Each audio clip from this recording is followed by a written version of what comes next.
Boker Tov, Yaakov Avinu arrive en Eretz Israël et il va s'installer proche du premier endroit où Avraham Avinu s'est installé quand il est venu en Eretz Israël. Avraham Avinu, premier endroit où il a posé ses pieds, où il a campé, était Elon Moré. Elon Moré, c'était à côté de Shrem, Meshrad et Moré. Yaakov Avinu, Vayavo Yaakov Shalem Ir Shechem, Asher Be'eretz Kenaan, Bevoro Mipadan Aram, Vayichan et Pene Aïr. Vayavo Yaakov Shalem. C'est bizarre ce langage, Vayavo Yaakov Shalem. Depuis quand un homme est Shalem?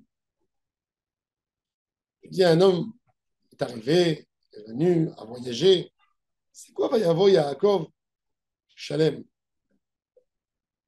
Les Mefarshim, ils disent Vayavo Yaakov Shalem. Yaakov Avinu a rencontré deux lions et il est revenu entier. C'est-à-dire, Yaakov Avinu, après la rencontre avec son frère Esav, croyait qu'il allait perdre une partie de sa famille, qu'il allait avoir une guerre, qu'il allait mourir, qu'il allait lui captiver plusieurs de ses enfants. Ben, va y avoir Yaakov, Shalem, Irshechem, c'est comme si Yaakov est venu préserver, sauver du mal. Il est venu à Irshechem. Ça, c'est ce qu'il explique le Ramban. Mais quelque part, on peut expliquer va y avoir Yaakov, Shalem, Irshechem. En Eretz Israël, il faut venir avec beaucoup de shlemut. Eretz Israël, elle se donne à celui qui se donne pour elle à 100%. En Israël, on ne peut pas venir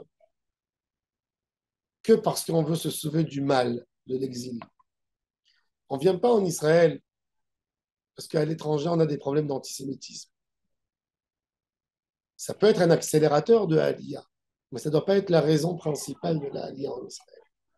En Israël, on vient pour habiter Israël. Israël, c'est un idéal. Quand quelqu'un il se sauve de l'exil, il se sauve de la diaspora, il se sauve d'égoïsme, il se sauve de l'antisémitisme, c'est qu'il a compris quelque chose. Il a compris qu'Israël, c'est un bel abri. Mais il n'a pas d'idéal. Parce que demain, il va rencontrer des problèmes en Israël, il va aller chercher un autre endroit.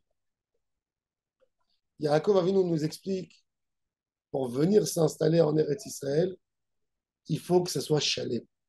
Vayavo Yaakov, Shalem ir shechem asher be'eretz kenan bevo'o mipadan aram. Vayichan et pene'aïr. Yaakov Avinu vient s'installer en Eretz Israël. S'installer, c'est-à-dire se mettre à 100%. Bon, après, il a eu des problèmes avec Dina. Il a eu d'autres problèmes. Mais Yaakov Avinu nous dit, pour rentrer en Eretz Israël, on a besoin d'être bishlemut. C'est comme il explique Rabbi Nachman de Breslev. Il dit, il y a trois choses qu'il te demande de te donner en entier. Le tzaddik, ton Rav, la Torah et Eretz Israël. Ils te disent, par exemple, tu as une cuisse de poulet sur une assiette et on te l'amène pour manger. Tant que la cuisse de poulet elle est dans l'assiette, elle s'appelle une cuisse de poulet. Du moment où tu as mangé cette cuisse de poulet, elle n'a plus de nom, cuisse de poulet. Elle s'appelle Abraham, Yitzhak, Arié, le nom de l'homme qui l'a mangé. Mais quand l'homme ne digère pas ce qu'il a mangé, il dit ah, le poulet, il est dans la gorge. Le poulet me fait mal au ventre. Il reste dans son nom. Et quand il reste dans son nom, qu'est-ce qui se passe? Le corps va l'évacuer, il va vomir. Et bien, il dit c'est pareil. Les explorateurs, quand ils sont rentrés en Israël, ils sont venus. Ils ne voulaient pas rentrer en Israël, BMT. Ils ont cherché en Israël un confort. Ils se disaient, on va chercher une belle occasion, une belle opportunité en Israël. Et c'est pour ça qu'ils n'ont pas réussi le rallye. Ils ne voulaient pas s'intégrer en Eretz Israël. Alors qu'est-ce qu'elle a fait la terre? Elle les a vomis. C'est pareil, quand quelqu'un il vient en Israël, mais il veut rester ce qu'il est. Il ne veut pas comprendre qu'est-ce qu'il peut donner à Israël. Il veut savoir qu'est-ce qu'Israël peut lui donner. Ça ne va pas réussir. Parce que n'importe quoi va le gêner. On est ah, je suis pas, j'ai pas d'assurance. Ah, je suis pas rassuré. Je suis pas bien. Ça ne marche pas comme ça. Eretz Israël, tu dois venir et tu dois te donner à Eretz Israël. Tu dois te donner à 100% à Israël. C'est ça ce que la Torah nous dit. Vayavo Yaakov Shalem Ershechem. Il est venu, Shalem Betorato, Shalem Bemamono. Il a dit, je vais tout donner pour Eretz Israël. Je veux tout donner pour Eretz Israël. C'est que quand un homme, il veut donner tout en Eretz Israël, que ça alia, elle y tient. Et c'est très intéressant puisque Yaakov Avinu, c'était le patriarche qui était le moins en Israël dans sa vie. Avraham Avinu a fait sa alia en Eretz Israël à l'âge de 75 ans. Il est mort à l'âge de 175 ans. Il a vécu en Israël, grosso modo, 100 ans. Yitzhak Avinu est né en Israël et mort en Israël. Il a vécu 180 ans. Yaakov Avinu, à l'âge de 63 ans, il est sorti d'Israël. Il était chez Lavan 20 ans. Il retourne en Israël et les 17 dernières années de sa vie, il les a vécues en Égypte.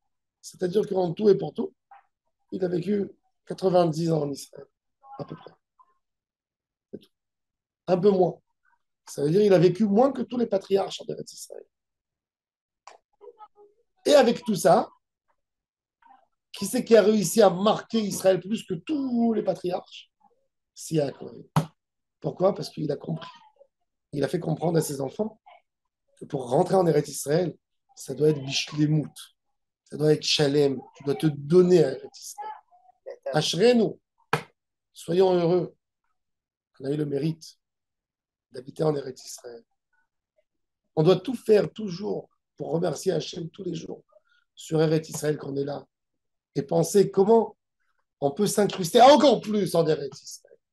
Comment on peut s'installer plus fort encore en Eretz Israël.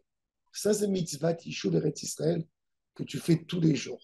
Tous les jours, tu penses comment je peux mieux résister en Eretz Israël. Baruch Adonai Le'olam. Amen.